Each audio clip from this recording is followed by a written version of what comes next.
That boy is Benihana. Thought I was dead and gone. Came back on these boys with her brother life. Yeah. Touch me with airweed. Vampire mist for the line of light. Yeah. Please do not chase me. Don't break a sucker, I'm dynamite. Yeah. My build is OP. Toppling charge, say goodnight. Yeah. Puncturing sweet, man, I eat 'em up. Vampires, bam, man, I heat 'em up. Pressure with dust, man, they freezing up. Cooking, I'm cooking like I'm in the lab. Got me surrounded, I hit 'em with bats. Purifying light, I hit 'em with jabs. Smoke them suckers like I'm hitting the dab. Yellow belly, man, they looking for cabs. You know I flex with the guild. I got like 8 of them kills. X in them mixing like Malcolm, I'm real. Do 'em dirty like I'm copping the field. Going ham like a cop in the field. Porky piggin', man, I'm saucing on skill. Hits a Janus on Uranus, hemorrhoid raging, man, they left it vacant. Mess around and snatch a scroll while I'm waiting. Roll on them like Jamaicans. Zerg babies, they be hating. Coming for me, but I'm waiting. Channel focus meditation. Looking like I'm on vacation. Channel focus meditation. Looking like I'm on vacation, yeah. Thought I was dead and gone. Came back on these boys with her brother life. Yeah. What's cracking, everybody? It's your boy, Squid the Wyno, aka King Calamari, aka Daddy Tentacles, and you know what we're doing, a build video. I'm super excited to do this build video. I haven't seen anybody else put out a build video using these sets, so I'm very, very happy and very, very proud of this build. Hist God. Yeah, we're just gonna jump right into it. I don't want to be too long. I'm gonna show you, if you haven't already seen some of the gameplay in the beginning, you might have guessed what sets I'm using. But if you haven't, again, there'll be a mashup video I'll be posting that has strictly PvP gameplay of me pretty much saucing out in Cyrodiil, mobbing in Cyrodiil with this build. So let's jump right into it. All right, so we're gonna jump right into it. As you can see, we are wearing Valken, really strong set. Everybody, any Magplar will tell you, or anybody that does PvP, Valken is super, super strong on a Magplar because it just procs all the time, right? So it's too strong really not to use. I am experimenting with another set, but we'll get into that whenever I do another build video. But anyway, we're running 3-stat, right? So we're running tri-stat on the head, chest, and on your leg pieces, right? On your big pieces. Second set we're using is Overwhelming Surge. Excellent set. You get it from Tempest Island.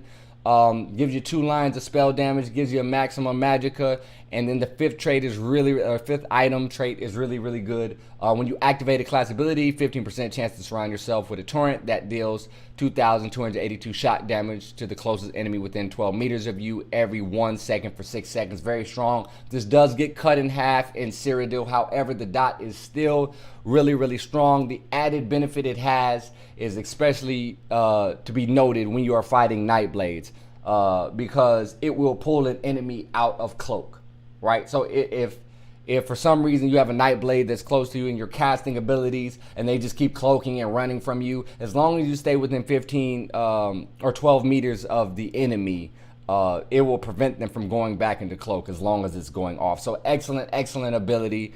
Excellent set. A lot of people do use this set generally in conjunction with Wizard's Riposte. I've seen Breaking Bats do a video on that, and that's a really good build too. Now, the set that makes this really, really awesome, right? The set that really just makes this stand out is going to be the Olirium. Olirium?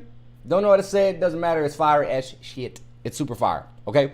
So a lot of people might be put off by it because of the third item line, which is gain minor Aegis or Aegis at all time, reduce your damage taken from dungeon and trial monsters by 5%, right? That does nothing for you in PvP. However, the fact that it gives you 2 lines of recovery, plus you can backbar it because of this nice little 5-item trait right here. Casting ground effect abilities in combat will create a circle of might on the ground for 10 seconds.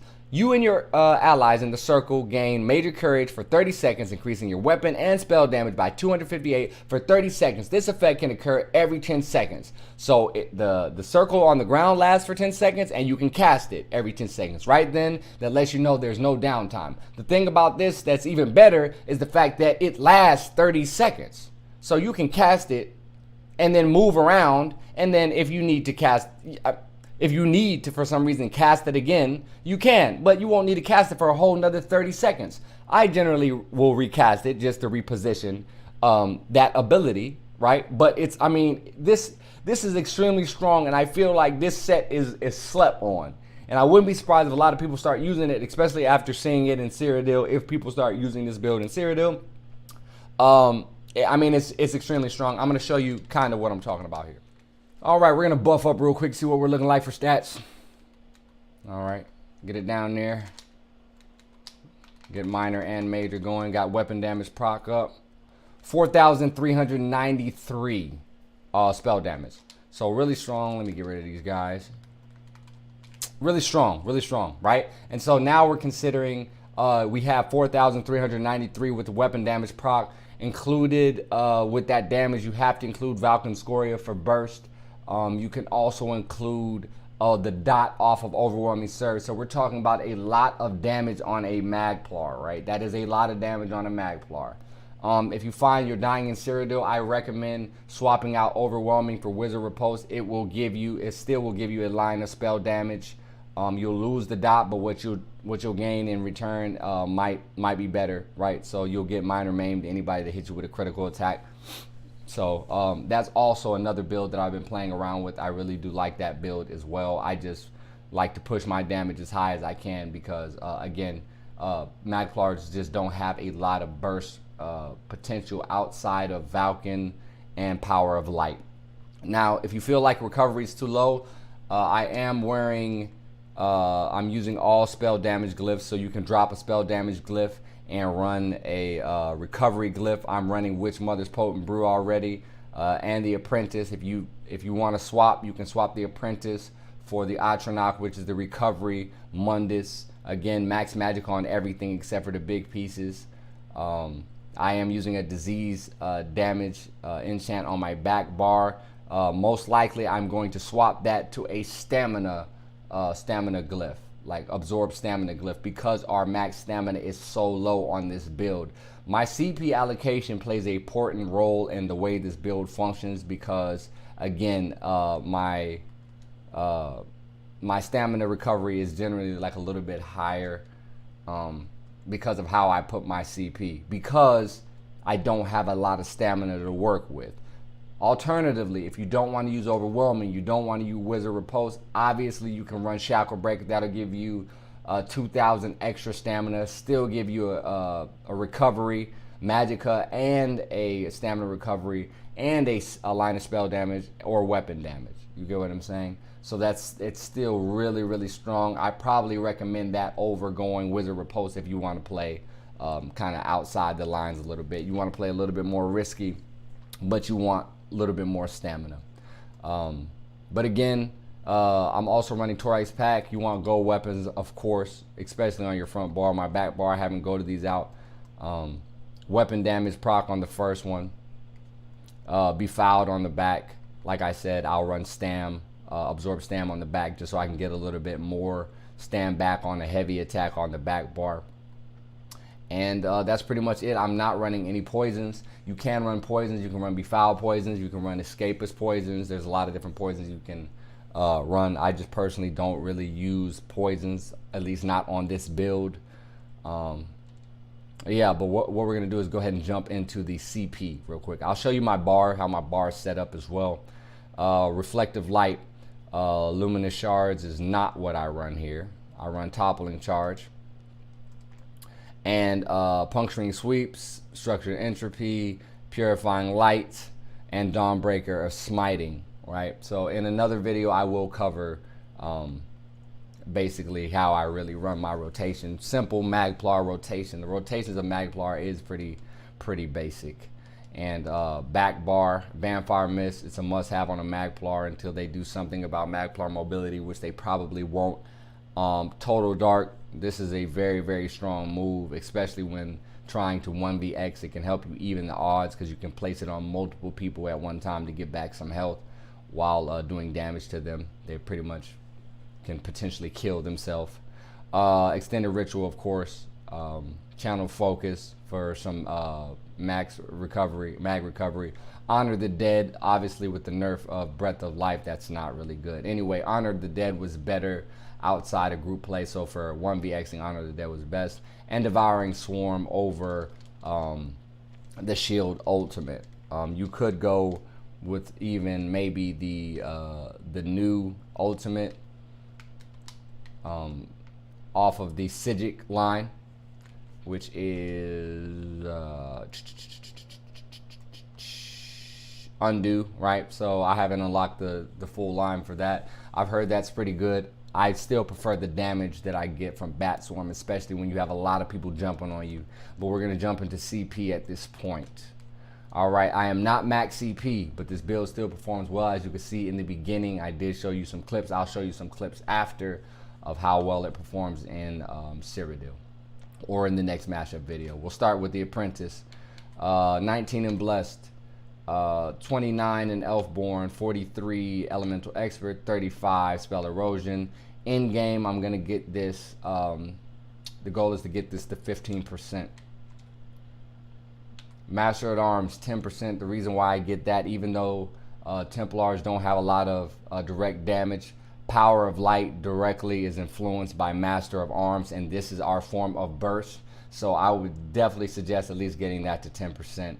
Shattering Blows kind of helps out when you're fighting shield stackers, Mag Blade shield stackers, Sorks, or even Mag Warden shield stackers. So it is helpful to have some points, at least 5% into that. In addition to that, obviously 75 into Thaumaturge. Now, the only reason I put 75 into this opposed to maybe just like 72 or something lighter than that is because I wanted the Exploiter passive. Increases your damage done against off-balance enemies by 10%. So wearing Overwhelming Surge, because that is lightning damage or electric damage, it does give you the chance to proc Concussed, which potentially can set enemies off balance. So I do want to get my extra damage done to those enemies by 10%. So this is another reason why I got this. Again, if you're not going to run Overwhelming, you probably don't need to put this much into Thaumaturge. I recommend either dumping more points into Master at Arms or definitely getting your Elfborn up, or even maybe Elemental up. Okay. Now we're going to jump into the Steed. Ironclad, 20%. Resistant, drop 1,000 into it. Everything that we're wearing is impinned, so the goal is to get as close to 3K as possible.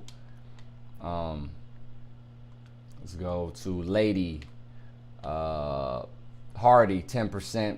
Elemental Expert, 8%. Thick Skin, 23. I got 10% into that. I probably will get a little bit more into Elemental Defender. I'm still playing with CP. I still feel like that's generally good enough. Quick Recovery, 10%. A lot of people say Magplar's healing you don't really need that many points in the Blessed or that many points in the Quick Recovery. I would agree with that, except for there are a lot of Major Defile builds out there. And so I just rather have more healing, right? More healing receive.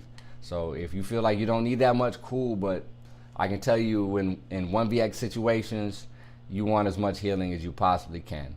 Warlord, break free costs. Obviously, most of the time we're using our stamina for break free, so 20% reduction is awesome.